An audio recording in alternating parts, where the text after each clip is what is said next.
Hey y'all. All right, so this is gonna be part 3, the final part of this Casey Jones sketch cover project.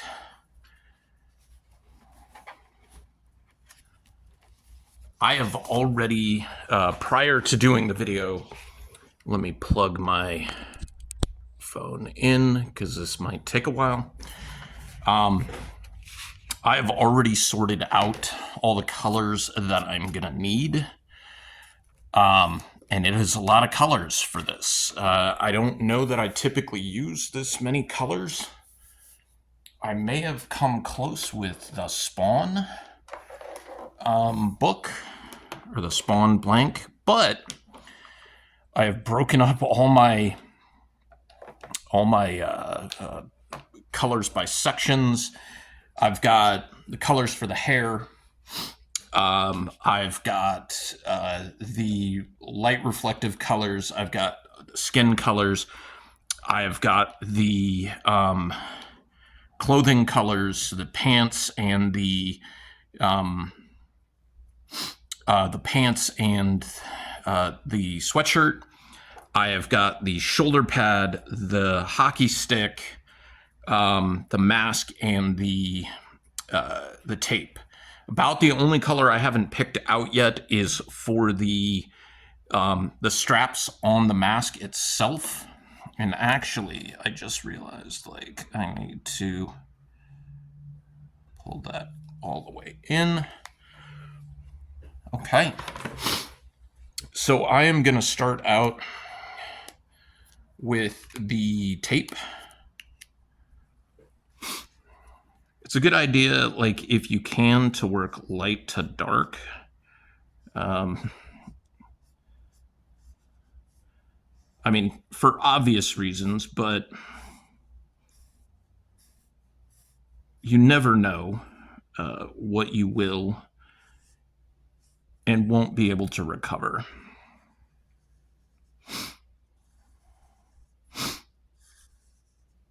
So I've got a couple of yellow grays. I have, five grays total. 3 of them are for the mask. 2 of them are for the tape. Oh wait, that's right. You got tape here too.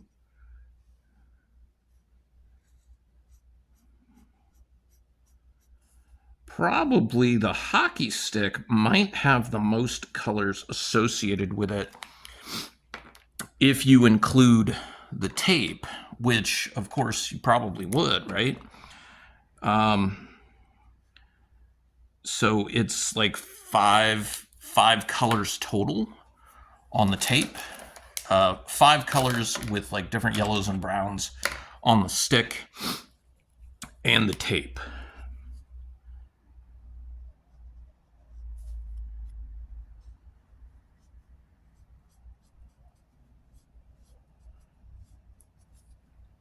Now, I used to have kind of a problem with getting a lot of streakiness on my marker work.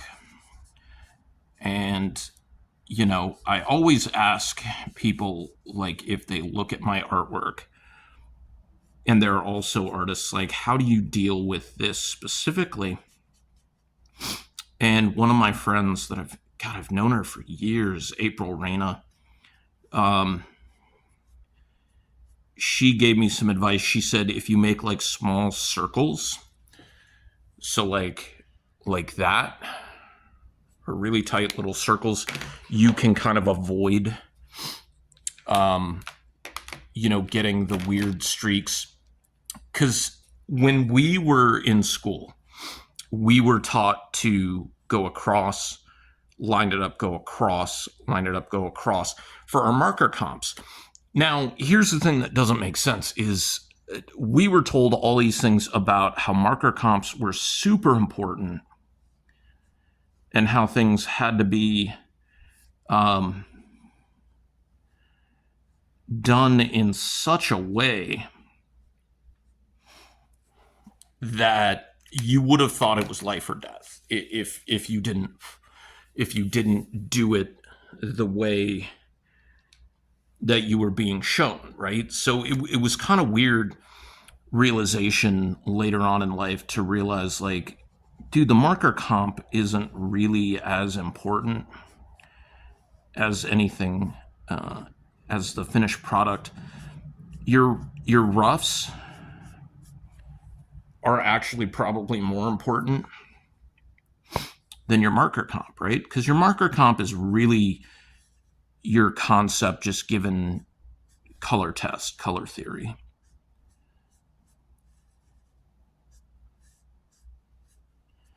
And when you look at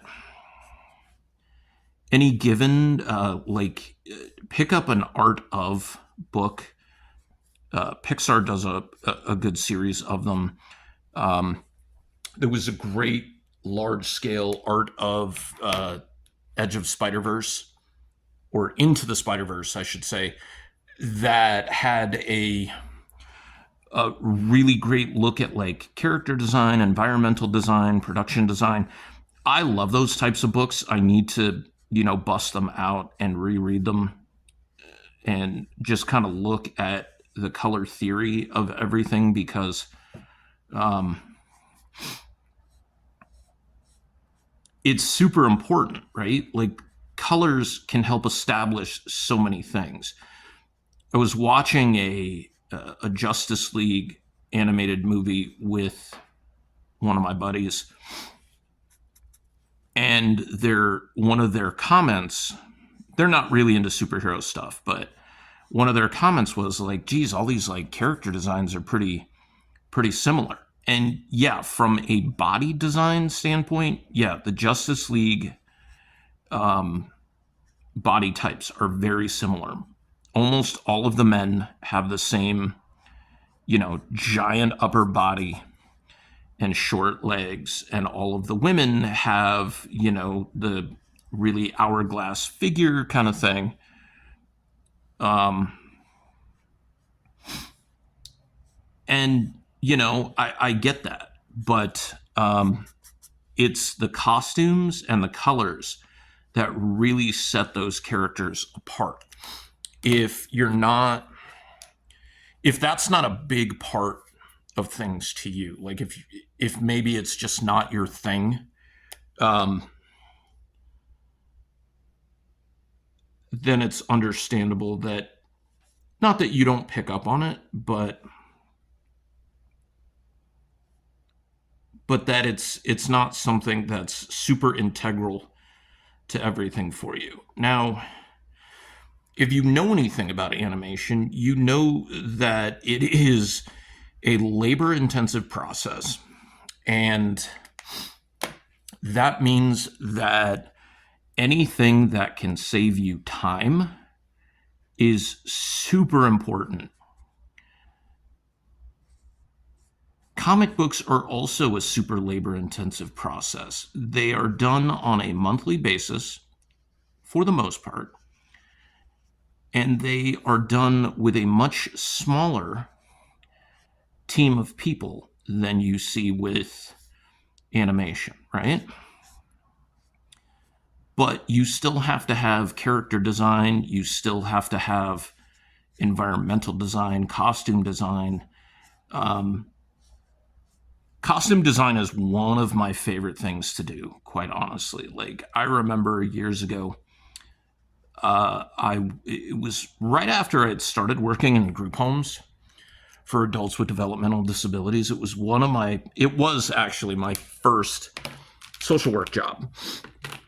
This was 19 years ago. Yeah, exactly 19 years ago. I started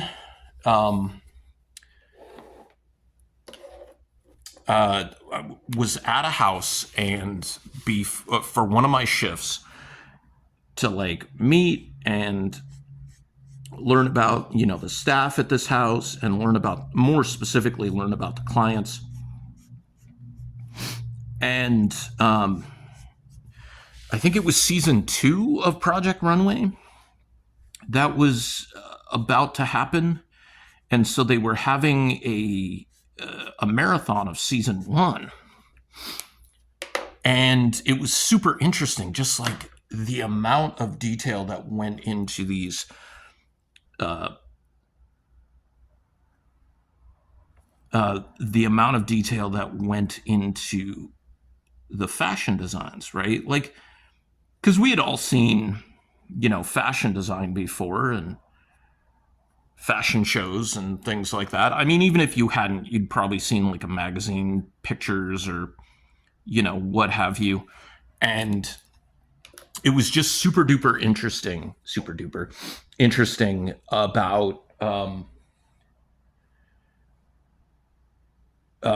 about the, sorry, is that what that one is? Uranium Coral Haze 584. Sorry, it was one color that I didn't pull out of here, but it was just super interesting how you see, the design element that goes into clothing and fashion design, high fashion design for like runway type stuff is not a whole lot different than um, design for um, design for wait, that's this one. Then design for comic books, right? Because you see fashion design and you're like, wow, that's like a completely unrealistic look. Like nobody's ever going to wear that. And you end up understanding like kind of how ridiculous costume design can be for comics. Like they're superheroes, their costumes have to be, I wouldn't say garish, but they're usually pretty over the top. There's the characters that tend to have fairly basic character designs are the characters that are more reality based, right? So they might be the ones from more or less from like non superhero books. There's like a whole thing about The Walking Dead and the initial rights and creation line. It's really interesting if you want to look it up, where Robert Kirkman basically, told his artists that he was the one who had created all the characters 100% because they were just regular people and all he had to do was come up with, it's a, 42-year-old man who is, yay tall and all this other stuff. There was no, he claimed there was no design to it because it was all regular people type stuff. Which, I mean, some people are okay with that. For me, that's definitely a load of crap, because Tony Moore and Charlie Adler contributed so much to that series. And if somebody's going to, get credit for bringing things to life, they deserve credit as well. And it shouldn't just go to Kirkman. It's a cutthroat world, right? But, that's kind of a discussion for another time. Kind of what I'm wanting to do here is look at, so that would be that. Okay. So we're going to do the reflective light. Honestly, I love this design for Casey Jones so much. It's such a classic look. It's not super clean. It's really interesting that they did this for a cartoon. But again, you got to remember that this is very toy centric. You know, this came out in what, 88? This was still really during the time frame where toys were even more important than the animated product. You would see, you know, shows just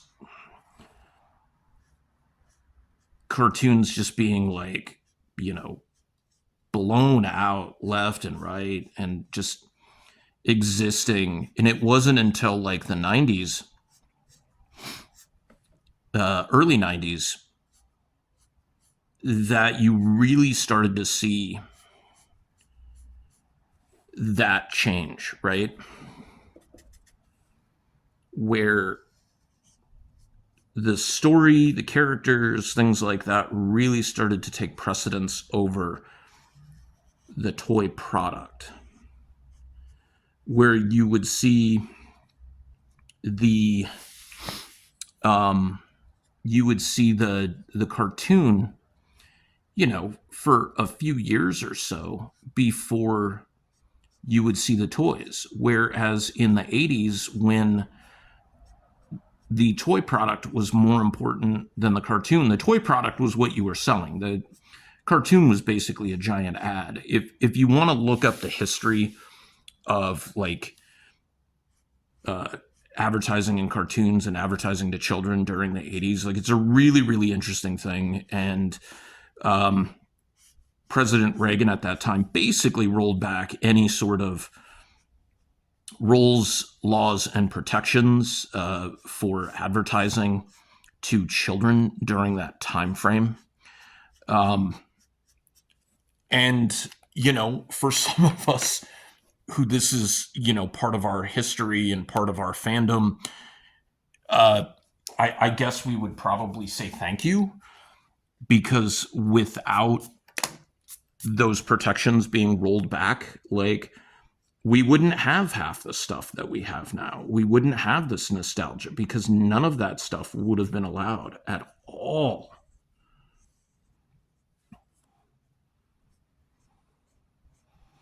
I just realized that I forgot to set this to standard, and it's on super high def, which is going to make this file super huge when trying to download it. So that's okay.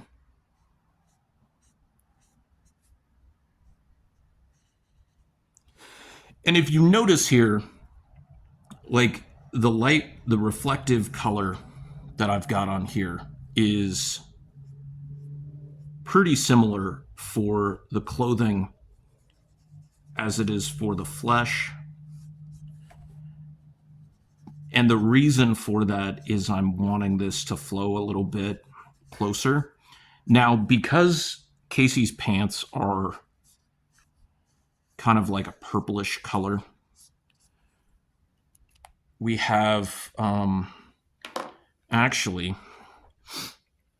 this is quite a different blue. This is 389. 389 is a fresh blue. This might be a little bit too blast for this. I am going to go with a different color, so I know where that one is. What was the other one? Was 194, so 193 is right there. Just in case I can't find the other one, 194. Okay. So we're going to use a slightly different blue for the reflective light on this.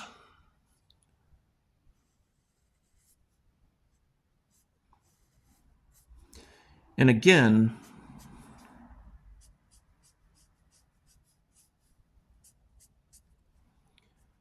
it's really because we're trying to keep the palettes somewhat similar. They're a little bit different, of course. So that pale lavender, we got to get that right there. This actually almost reminds me of like the Jason, the 8-bit Nintendo Jason. They actually I think NECA made a figure of that, and it looked pretty cool. And I love Jason Voorhees, but I don't love him that much that I'm going to pay like $40 for that thing. All right, so we might as well just fill in the hair and have a little bit more than one section done.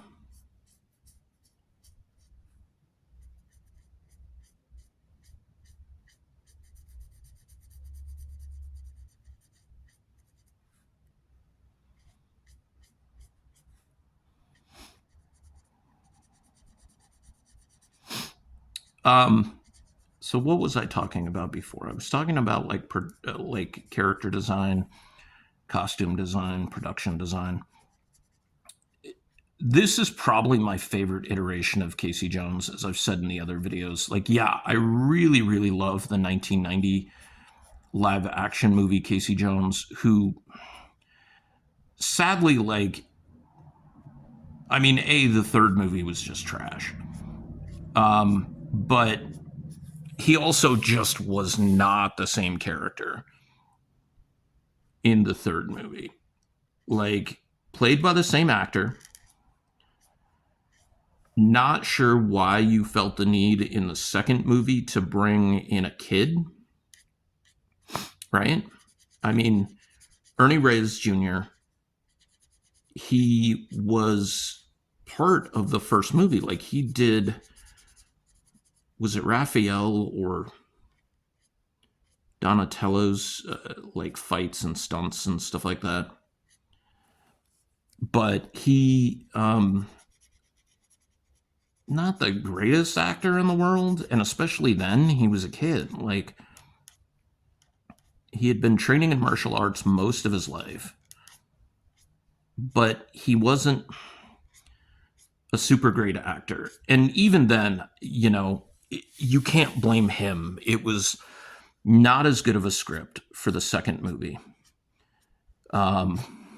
Very rarely does a sequel match or exceed the original, depending on the quality of the original. I mean, apparently there are a few movies, and some of them, they kind of go in different directions, right? Like, you have Terminator 2, which arguably exceeds the first movie. It was my favorite movie for the longest time. Still love it today, quite honestly. But Aliens, Second Godfather, even though I've never seen that series, I don't really care about it. So, you know, there's that. But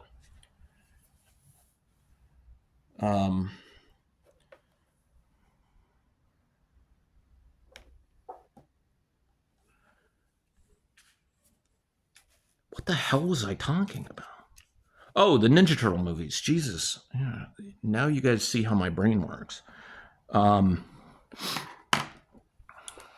we're going to work on the pants. So, yeah, as much as I really, really liked Casey in the live action movie, I loved how, like, kind of crude he was, like, very, there was a lot of machismo with him, which is what you would expect with that character, right? Like, he's supposed to be this, you know, he's a vigilante. Like, you're not really going to get that, you know, soft and cuddly type character, but he had some growth and everything in the movie, right? And that's really the big part of it. Plus, like, why they didn't necessarily go with the cartoon in terms of design, looking at, like, okay, he had the sweatpants, he had, you know, like, the tattered shirt and everything, he had the mask, which had the slats in it instead of the regular goalie mask holes. I don't know if you guys ever had the original Casey Jones figure. He came with a golf bag to carry all your clubs and stuff like that. And he came with 3 accessories outside of the golf bag. He came with 2 bats and he came with a golf club. But in the movie, he uses the golf club in one scene, and he's using the thing I kind of liked about him is he used a variety of things. He had like the hockey stick that was cut off, it wasn't a full length hockey stick. He had a cricket bat, he had a baseball bat. I think those were probably like the best uses of that character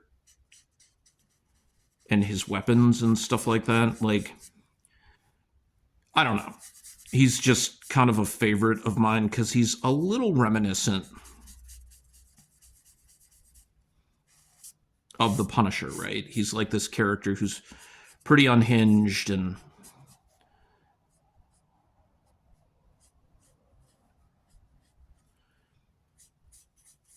although and that's the thing is I haven't read a lot of the Ninja Turtle stories, so I can't tell you what my thought process on them is, because that's Horizon Blue. What happened? That's what that one was. Oh my god. Okay, Fresh Blue 339. Okay. I almost messed this up for myself. That Fresh Blue that I put away was what I am using for my, or what I'm using for the hoodie.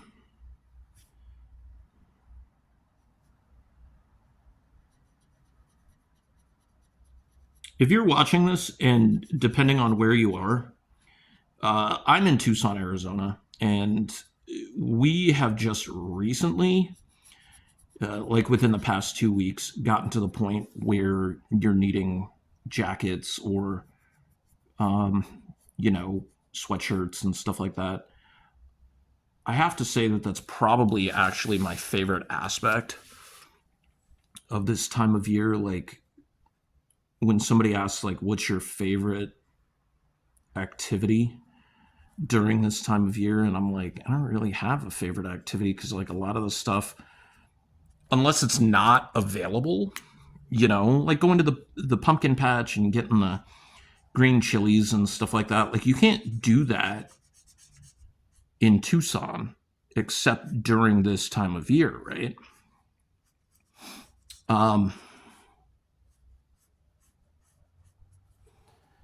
So my favorite thing is being able to wear my hoodie, being able to wear my sweatshirts,